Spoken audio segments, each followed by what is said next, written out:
What you saw was the top most destructive computer viruses that has caused the global economy billions of dollars.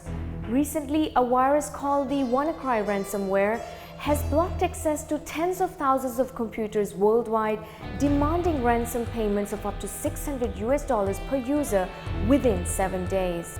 Organizations like KPMG are ahead of the game by having a cyber and digital hub which showcases that companies can protect their assets and manage their cybersecurity risks.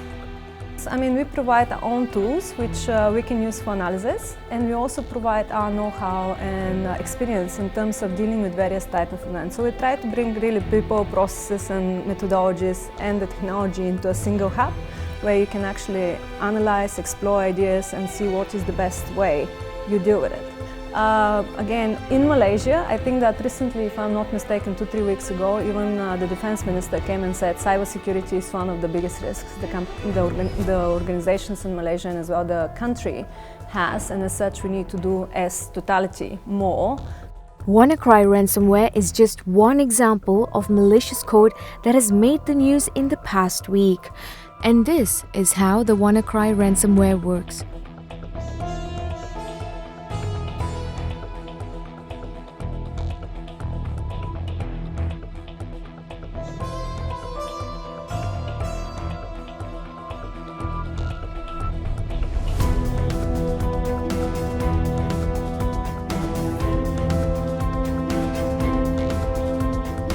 While it has not affected Malaysia as much, the urgency to have countermeasures or to protect against such malicious code is now more apparent.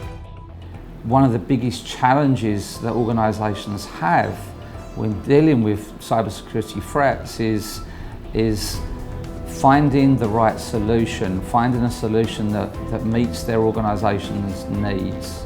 For example, let's say if hackers, from European, from somewhere else, if they're trying to come in to look for a target, probably they will prefer to look at a country like Singapore, Malaysia, Indonesia, Philippines, rather than Thailand or Vietnam, who actually usually speak their own dialect. There has been I would say a consistent trend that for the last 5 years, fraud is on top of the list of more than 40+%,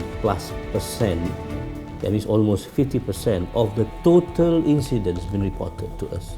But in 2016, which is last year, we received 3,921 fraud cases. That means an increase from before. In 2017, we expect it may also increase again. The trend, like for example, from January to April this year, 2017, we already received 1,068 fraud cases. In a southern suburb of Kuala Lumpur, the Malaysian government has set up a digital forensic lab to investigate cybercrime. This is the first of its kind in the Asia-Pacific region. One of the prominent cases that the lab investigated was the flight simulator owned by the captain of the ill-fated MH370. However, if things happen, we have also a channel. For example, they can report to us, like the Cyber 999. They can report to various other, even to the law enforcement agencies, to the regulators. They can report to their respective, and then we will try to assist so that it won't be to the level that it will become a national threat. I'll give you an example, like recently, even myself, I received a call, claimed to be from Maybank. Okay, and with recorded voice, okay, in a very highly professional manner, and telling me that actually there are some problem with my accounts and with my personal loan, which I don't have one, with Maybanks, and they need to actually verify my account information. But of course, to a person like me, I straight away, come to my mind, this is a fraud. It's a fake call. Cybercrime threats are amplified by the interconnectivity that connects with the Internet of Things, or IoT. Experts believe that it is going to be more challenging to counter cybercrime as IoT is adopted. Yes, well, I do think that again, when it comes down to adoption of Internet of Things, we're sleepwalking in the reality that somebody has secured it for us. The practicality of it is that I don't think that the manufacturers are doing enough. I don't think that the community of adopting those technologies is also doing enough, right? And I think that there are multiple sites where you can go and see how many devices are connected and how many of them actually have inherited security issues. Now, in the, I would say, the era of Internet, it will be people-to-people communication or people-to-people connected. But when it comes to Internet of Things, it's not just people, even devices, gadgets, they are connected. So obviously, it's going to make it more difficult to I would say, secure, because even security experts are still trying to understand how to I would say, secure and protect. So these are some of the challenges, and the trend. I would say, some people say it's not just Internet of Things, it's also Internet of Threats.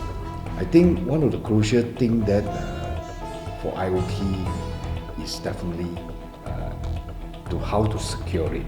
And however, as what I understand today, into the IoT industry, they still do not have a global standard yet.